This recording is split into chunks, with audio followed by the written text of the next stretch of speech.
Nella and the Dragon.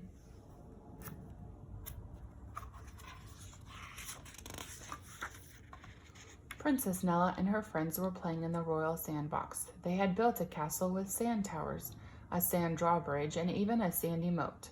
"I'll add a sand hair and nail boutique," said Trinket, the unicorn, with a toss of her mane. Just then the friends were interrupted by a strange sound. They looked up to see Sir Blaine stumbling their way. "What's wrong?" Nella asked the young knight. Dragon," Sir Blaine stammered. "What happened?" asked Sir Garrett. "Did it grab you? Stomp on you? Bump you with its tail?" "Dragon breathed on me," he gasped, "with stinky breath. P.U." Nella and Sir Garrett looked toward the town square and saw people running everywhere. Soon they understood why. Smelgily, a troublesome dragon from a nearby forest, was headed right for the sandbox. Smelgily rudely bumped Nella and Sir Garrett aside and plopped down, right on top of the sandcastle. Then she grabbed Claude's bucket and started to dig. "Hey," Claude said. Smelgily just laughed and kept on digging. Suddenly, trumpets blared. Castle Haven's Royal Knight Brigade was coming, ready to save the kingdom from Smelgily. The dragon blew a big puff of her stinky breath at the charging knights. They collapsed on the ground, coughing and choking. "That wasn't nice," Nella said. "Humph," the crabby dragon responded, picking up the bucket and stopping back to the forest. "I can see when I'm not wanted." The townspeople watched her leave. "Who's going to stop Smelgily from bothering us again?" one of them asked worriedly. "I am," Nella said. "It's time to be a princess knight." Nella's knightly heart necklace began to glow, transforming her into a princess knight. She could make things right by stomping Smelgily from scaring the kingdom. Nella led the way into the forest to find Smelgily. Claude chomped on some leaves as they walked. He said. "These taste like mint." "That's because they're mint leaves," Trinket explained.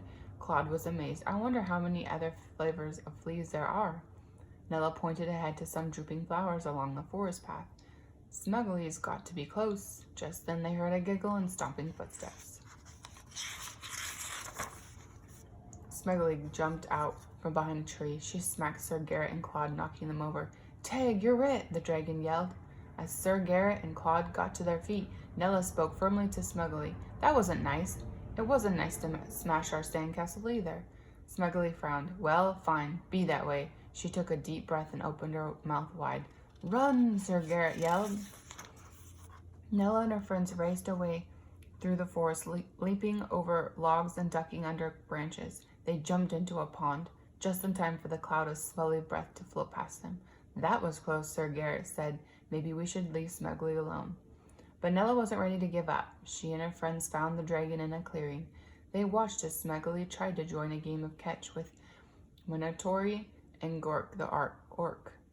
When the two creatures went off to play without her, she slumped to the ground and began to cry. "I think she just wants a friend," Nella said. She began to walk over to Smelgily, and the dragon stood up, readying her stinky breath. "Smelgily, wait!" Nella said. "If you're looking for a friend, maybe I can help." The dragon looked very sad. "Nobody will play with me because of my stinky breath." "It might not be your breath. It might be the way you act sometimes," Nella said kindly. "If you really want to make friends, don't snarl or growl. Smile at others and show them you're friendly." Sir Garrett chimed in. "And give them space. Don't bump into them or get right in their faces." "And share your toys," Trinket and Claude added. Nella nodded. "Yes, that way everyone has something to play with." Smelgily looked thoughtful. Making friends didn't sound that hard. She couldn't wait to try, but she was still nervous about something. "What about my breath?" "Don't worry," Nella said. "I've got a plan." They took Smelgily back to the pond. Nella tossed her sword into the air and it transformed into a lance. Garrett tied a bunch of mint leaves to the end of it to make a giant toothbrush. Then Nella used it to brush Smelgily's teeth. Claude brought a bucket of water to rinse Smelgily's mouth.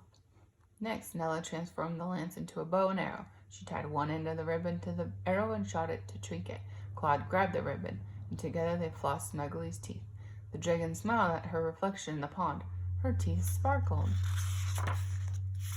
The friends returned to the kingdom with Smuggly. The dragon blew a fresh, minty breeze across the town square. The townspeople said, sniffing the air.